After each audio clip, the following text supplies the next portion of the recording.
Então, chegamos, tá? No vídeo de hoje, eu quero agradecer a você, isso mesmo, você que nos acompanha no nosso canal, você que tem assistido os nossos vídeos, comentado, compartilhado, se inscrito no canal e deixado o seu like. Somos hoje 4.000 inscritos, oficialmente 4.000 inscritos no nosso canal. Eu me encontro muito feliz e gostaria de expressar essa felicidade com você. Quero agradecer a você que deixa aqui muitos comentários, tá? De consideração ao nosso trabalho, muitos comentários a qual tem nos elogiado, tem gostado do nosso trabalho. Quero agradecer também você que tem deixado aqui as suas críticas, porque vocês também somam no nosso canal. As críticas construtivas a gente guarda e acaba usando para melhoria, tá? Dos nossos vídeos. Outra questão é as críticas destrutivas, não estou falando daquelas que confrontam, de repente, algo que a gente colocou errado, não. Estou falando daquelas que tentam denegrir a nossa imagem. Gente, nós não somos perfeitos. Eu sou um pastor de igreja, posto vídeos aqui sobre conteúdos evangélicos, sobre confrontos que a religião provoca, sobre ataques que a gente tem sofrido no meio gospel, mas a gente entende, nós somos falhos. Eu posso, de repente, trazer uma referência bíblica que não seja de acordo com aquilo que você entende como certo. Você pode discordar de mim e você tem o direito todo para isso, tá? Mas ninguém tem o direito de ofender com palavras de baixo escalão, palavras chulas que nem a gente tem recebido aqui. Palavras ofensivas, tá? E ó, você que discorda, sem problema nenhum, você tem todo o direito, tá? Muita gente criticando, dizendo que a gente deveria pregar o amor de Deus e parar com alguns assuntos no canal. Mas o que seria amor de Deus, então? Se a gente coloca aqui no canal vídeos de transformação de vidas, pessoas que eram trans e hoje não são mais, foram alcançadas pelo Senhor, pessoas que têm atacado a igreja e a gente tem se defendido, porque se podem falar de lá para cá, a gente pode falar daqui para lá também. Então, assim, existem muitas coisas que confrontam o pecado, que confrontam a injustiça. Ah, falem de um Deus de amor. E o Deus de justiça não existe? Aí as pessoas vêm dizendo aqui, não, porque o tempo da lei, agora é o tempo da graça, o que era na lei não se faz mais, porque agora é na graça. Então a gente tem que arrancar tudo que era da lei, porque a gente agora só pode viver na graça? Então, as leis mosaicas, os 10 mandamentos, a gente tem que apagar. Não existiram. Então, a gente só tem que usar a Bíblia da nova aliança para frente. Depois de que Jesus morreu, para frente. Então, a gente não pode falar mais sobre histórias e nem trazer para a nossa vida. Ei, você que critica, você que vem aqui colocar aquilo que você quer falar, a Bíblia não vai se adaptar às suas vontades. A Bíblia não vai se adaptar ao erro de ninguém. Quem está errado, está errado. Quem está vivendo uma vida de pecado, está vivendo uma vida de pecado. Aí você vai falar assim, ah, mas aí, crente também erra. Erra também. Tem lideranças que falam mentira, que revelam mentira, que dão profetada da carne. Tem mentira, tem engano, tem traição, tem adultério? Tem. Mas só que entenda uma coisa, a lei é para todo mundo. Aquilo que está escrito na Bíblia não é só para quem está dentro dela, mas é também para quem está do lado de fora. Praticar o amor, amar o próximo, falar de um Deus de justiça, é que é para quem está dentro da igreja e também para quem está fora. Não ache que você que não é cristão, você que vive uma vida pecaminosa, não ache que você está isento de responsabilidades. Nós, como cristãos, nos submetemos às leis humanas também. Então, as leis da Bíblia, as regras de fé, a sã doutrina que é bíblica, não aquela que é aplicada pelo homem, mas a sã doutrina, ela é para vocês também. Ela é para a gente, mas para aí também. Deixa eu deixar um texto aqui para ajudar a nossa compreensão, porque muita gente dizendo que a gente fala muita coisa sem base bíblica. A gente às vezes não dá referência, mas tudo que a gente fala é com base bíblica. Mateus capítulo de número 15, versículo de número 12, vai dizer assim: Então, acercando-se dele os discípulos, disseram-lhes: Sabeis que os fariseus, ouvindo essas palavras, se escandalizaram? Ele, porém, respondendo, disse: Toda planta que meu Pai Celestial não plantou será arrancada. Deixai-os, são condutores cegos. Ora, se um cego guiar o outro cego, ambos cairão na cova. Já está me dizendo, uma pessoa que está vivendo na escuridão, na treva, vai conduzir outra pessoa para a luz? Como? Não existe um cego conduzir outro cego, os dois vão cair dentro de um buraco. Por isso que existem canais como o nosso aqui e outros também para esclarecer muitas coisas que as pessoas têm dúvida. Eu participei de uma live ontem, onde pessoas mandaram perguntas e respostas. A gente teve comentários muito legais e comentários de ataque e ofensivos também. Todos têm direito. O problema é que muita gente que está vivendo mentira não aceita ser confrontado com a verdade. Muita gente querendo adaptar a Bíblia às suas próprias vontades e desejos carnais. Veja bem, ainda no capítulo 15, versículo de número 15 do livro de Mateus, vai dizer assim: E Pedro, tomando a palavra, disse: Explica-nos essa parábola. Jesus, porém, disse: Até vós mesmos estáis ainda sem entender? Jesus, ainda não compreendeis que tudo o que entra pela boca desce para o ventre e é lançado fora? Veja bem, veja bem. Mas o que sai da boca procede do coração, e isso contamina o homem. Porque do coração procedem os maus pensamentos, mortes, adultérios, prostituição, frutos, falsos testemunhos e blasfêmias.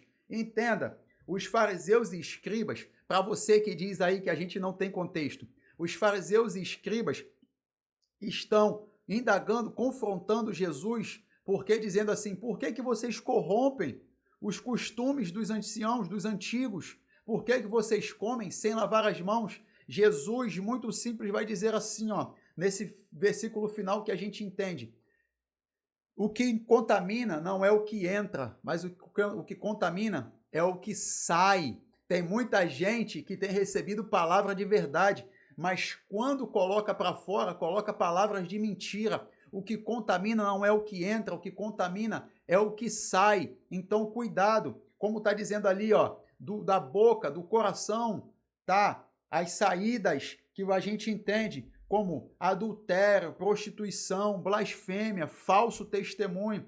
Sabe qual é uma grande tristeza que existe hoje na humanidade? É que os falsos, quem prega a mentira, quem vive a mentira, pessoas que aceitam a mentira, tentam transformar uma mentira numa verdade. Pessoas assim, falsas, mentirosas, enganosas, estão sendo adoradas, aclamadas, amadas pelas pessoas. E as pessoas que têm pregado a verdade, falado a verdade, confrontado com a verdade por amor à sua vida. Por quê? Porque amar também é falar sobre inferno, amar também é falar sobre arrependimento, para você que não sabe. E as pessoas que estão falando e vivendo a verdade estão sendo odiadas, estão sendo julgadas por aparência e não por reta justiça. A Bíblia dá respaldo para isso. As pessoas só querem pegar Mateus capítulo 7 e dizer assim: não julgueis para não serem julgados, mas esquecem que no Evangelho de João vai dizer assim: não julgueis segundo a aparência,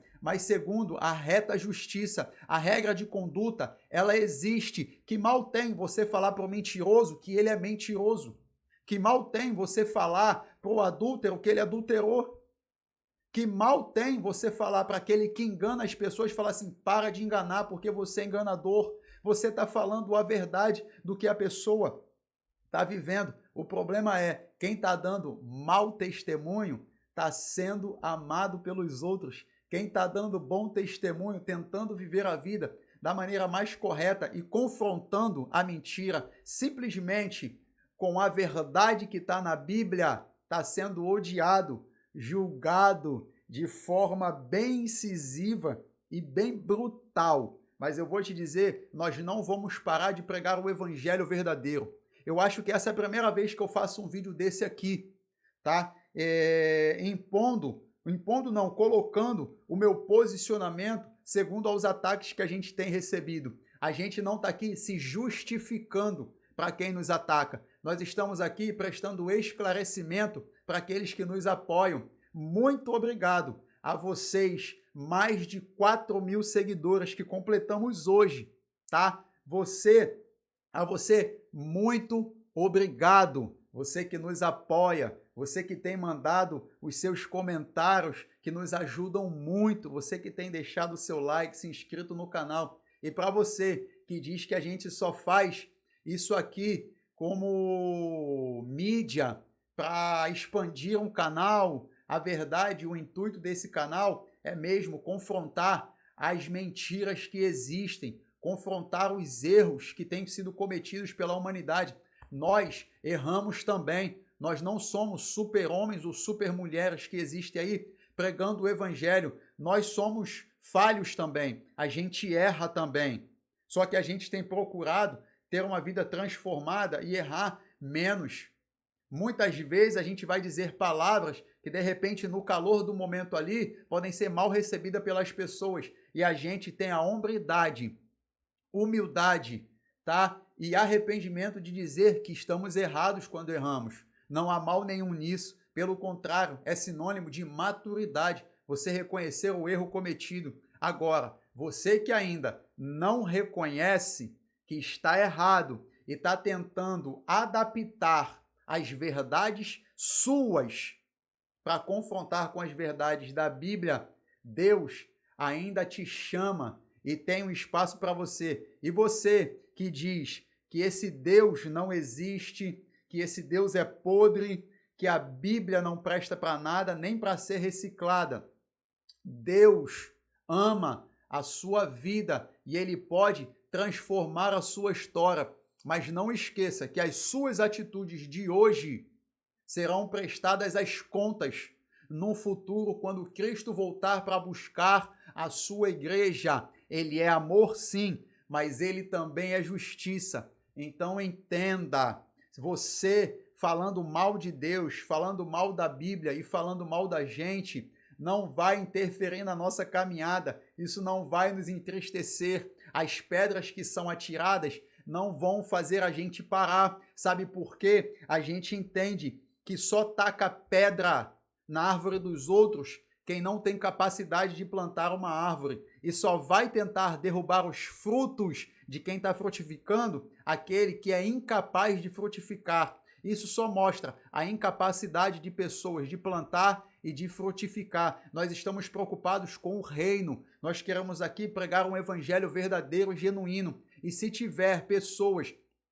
falando mentiras, pregando mentiras, dando profetada, falando aquilo que é da carne, vivendo de maneira errada e que se dizem sacerdotes dentro da igreja, a gente tem legalidade para confrontar. Eu não sou o dono da verdade. Eu não sou uma pessoa perfeita. Cometi erros, cometi enganos, cometi mentiras, eu errei muito. Eu não tenho um passado que eu me orgulho, não. Eu gostaria de ter um testemunho dizendo que eu nasci em berço evangélico, que os meus pais eram pastores de igreja, mas eu não tive esse testemunho de vida. Eu vivi na mentira, no engano aí fora. Eu vivi nas traições da vida. Eu vivi na ilusão que esse mundo produz para a gente, na cegueira espiritual. Eu vivi nas mãos do inimigo das nossas almas. Eu fui por muito tempo cavalo de Satanás, mas eu vou te dizer, a misericórdia do Senhor me alcançou e hoje eu sou uma nova criatura e eu me orgulho muito de quem Deus me moldou, de quem Deus me transformou. Só que eu também entendo que Deus não vai transformar a vida de pessoas que não querem ser transformadas. Deus não vai mudar a história de quem não quer ter a história mudada. Deus não vai alcançar você se você não quiser de Deus um impacto pela palavra da verdade, uma transformação de vida, tá? Então entenda o seguinte, viver no pecado é errado e ponto. Confrontar o erro é função nossa e ponto. nós não vamos ser coniventes com os erros que as pessoas têm cometido. A gente sabe que tem momentos que a pessoa erra e que a pessoa está arrependida e foi uma palavra que ela colocou maldita de repente num momento. A gente entende que tem pessoas que erram assim também. Só que a gente fala de pessoas que continuam no vício do mesmo erro. A vida se tornou um ciclo vicioso, uma cadeia alimentar viciosa de erros, pecados, mentiras, enganos, prostituição, traição, homossexualismo, entre outras diversas coisas que a própria palavra não adianta, mais uma vez eu repito, querer adaptar a Bíblia à sua própria vontade, à sua própria verdade. Não adianta querer jogar no fundo do poço as leis antigas e dizer que só vive no tempo da graça. Por quê? Para a gente viver a graça hoje, pessoas tiveram que viver no tempo da lei. Então entenda o seguinte, a gente chega no tempo da graça, mas a gente também tem que viver o tempo da lei. A gente tem que viver coisas que as pessoas aprenderam na época da lei. Eles só foram alcançados pela graça depois que seguiram o tempo da lei. Tem muita gente que está nascendo agora e está querendo só viver a graça, o amor e a graça e o amor, e não quer viver a lei e a justiça. Eu quero te dizer mais uma vez, muito obrigado aos 4.000 inscritos do nosso canal. Deus abençoe a sua vida. Você que veio para somar, que Deus retribua 100 vezes mais na sua vida, na sua família. Vira essa chave na sua vida e Deus te abençoe.